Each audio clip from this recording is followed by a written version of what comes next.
श्री शिवाय नमस्तुभ्यम।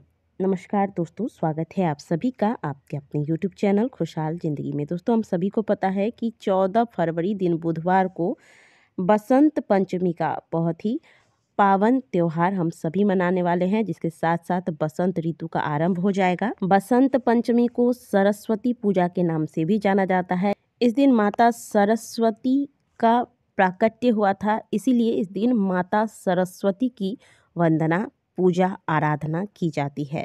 आज के दिन कुछ विशेष उपाय यदि किए जाएं तो जीवन में चल रही कई प्रकार की समस्याओं का हमें समाधान मिलता है। खास करके वह समस्याएं अगर बच्चों के शिक्षा से संबंधित हो, स्वास्थ्य से संबंधित हो या फिर आपके आर्थिक स्थिति से संबंधित हो, तो वीडियो को अंत तक जरूर देखिएगा। आज के इस वीडियो में हम शिव महापुराण में वर्णित कुछ विशेष उपाय, जिसे केवल और केवल बसंत पंचमी के दिन ही किया जाता है, ऐसे ही कुछ विशेष उपाय आपके लिए लेकर आए। दोस्तों, यदि घर में कोई ऐसा बच्चा है जिसका मन पढ़ाई में नहीं लगता, बहुत टोकने के बाद वह पढ़ने बैठता है और पढ़ने में भी मन नहीं लगता, पढ़ी हुई चीज़ें उसे याद नहीं रहती, तो ऐसे में ऐसे बच्चों के लिए यह उपाय बहुत ही श्रेष्ठ है। आप अवश्य कीजिएगा। साल में केवल एक ही दिन आपको यह मौका मिलता है उपाय को करने का। बाकी उपाय तो आप पूरे साल में कभी भी कर सकते हैं, लेकिन ये उपाय बच्चों के लिए, जो यह उपाय हम आपको बताने वाले हैं, इस उपाय को आप केवल और केवल बसंत पंचमी पर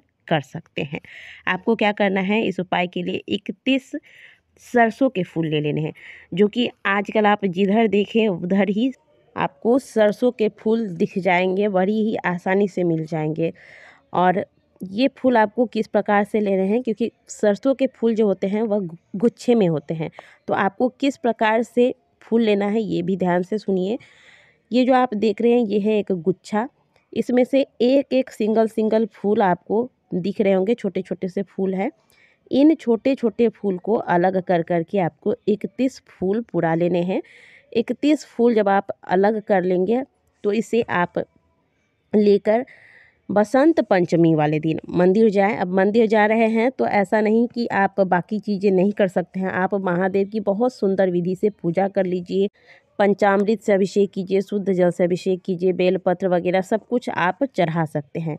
अब आपको ये 31 सरसों के फूल वाला उपाय जो है वह अपने बच्चे के हाथ से कराना है। क्या करना है, 31 फूल गिन के बच्चे के हाथ में दे दें और श्री शिवाय नमस्तुभ्यम का स्मरण करते हुए माँ शारदा का ध्यान करके यह पुष्प भगवान भोलेनाथ के शिवलिंग पर बच्चे के हाथ से अर्पित करवा देना है आपको। और फिर आप भगवान भोलेनाथ से प्रार्थना करें कि आपकी बच्चे की जो बुद्धि है वह तेज हो जाए, वह पढ़ने में कुशाग्र हो, उसका पढ़ने में मन लगे। इस प्रकार से भगवान से प्रार्थना कर लेंगे। यह उपाय केवल बच्चे के हाथ से ही कराना है। अब कोई सोचे कि बच्चे के स्थान पर हम ही कर लेते हैं, तो ऐसा नहीं करना है। यह 31 फूल बच्चे के हाथ से ही आज के दिन आपको चढ़वाना है।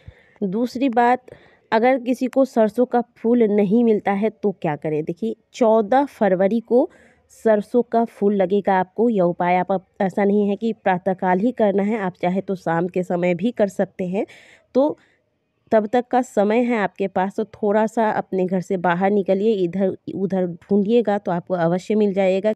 हो सकता है कि आपको नहीं पता, किसी और को पता हो, तो आप किसी से पूछ लीजिएगा, शायद आपको मिल जाए। पहले ही आप ये मत सोच लीजिए कि नहीं मिलेगा तो उपाय नहीं कर सकते हैं। आप थोड़ा प्रयास कीजिएगा तो हो सकता है इस उपाय को आप कर लें।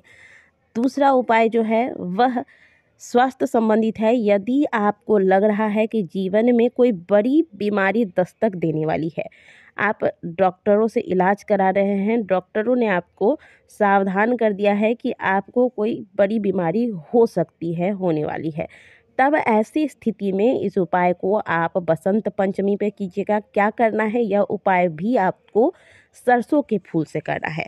बसंत पंचमी पर महादेव का श्रृंगार सरसों के फूल से किया जाता है, तो आप 108 सरसों के फूल ले लें। इस फूल को लेकर महादेव के मंदिर पहुंच जाए।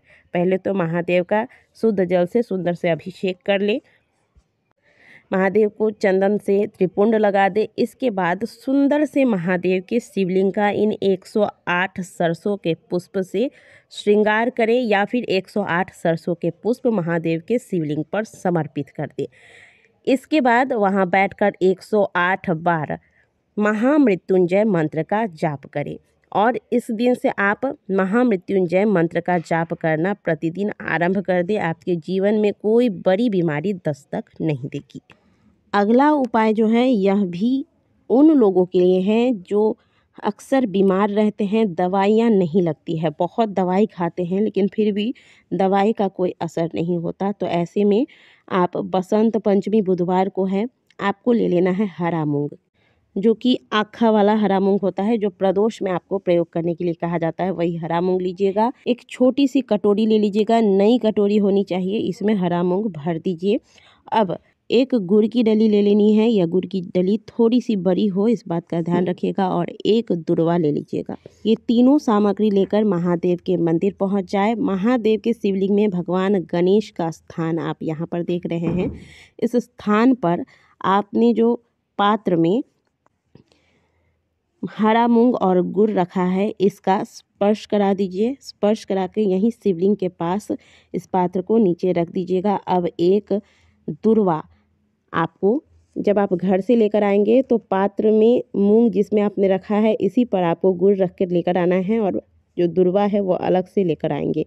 ठीक है, तो जो पात्र में आप हरा मूंग और गुड़ लेकर आए हैं, इसे भगवान गणेश वाले स्थान पर श्री शिवाय नमस्तुभ्यम बोलकर स्पर्श कराकर शिवलिंग के पास नीचे रख दीजिएगा। इसके बाद एक जो दुर्वा है, इस दुर्वा को जिस बीमार व्यक्ति के लिए आप इस उपाय को कर रहे हैं उसका नाम और गोत्र बोलकर, अगर अपने लिए कर रहे हैं तो अपना नाम और गोत्र बोलकर, या परिवार में किसी और के लिए कर रहे हैं तो उसका नाम और गोत्र बोलकर भगवान गणेश वाले स्थान पर इस दुर्वा को स्पर्श कराकर उसी पात्र में रख दें जो आपने शिवलिंग के पास रखा था, जिसमें हरा मूंग और गुड़ रखा हुआ है, उसमें रख दें। फिर भगवान से प्रार्थना करें कि हे भगवान, हमारे घर में यह सदस्य है जो हमेशा बीमार रहता है, दवाइयाँ भी नहीं लग रही है, ऐसी कृपा करें कि इसकी बीमारी जो है वह दूर हो जाए और दवाई अपना असर करने लगे। इस प्रकार से प्रार्थना करके आप वो सारी चीज़ें वहीं शिवलिंग के पास छोड़कर घर आ जाए। इस उपाय को करने मात्र से जो बीमार व्यक्ति है, जिसको दवा भी काम नहीं कर रहा है, उसे दवा लगना आरंभ हो जाता है। तो इस उपाय को भी आप बसंत पंचमी पर कर सकते हैं। तो दोस्तों, ये 3 सुंदर सुंदर से उपाय हैं जिसका वर्णन शिव महापुराण के अंतर्गत किया गया है। इन्हें आप बसंत पंचमी पर कर सकते हैं।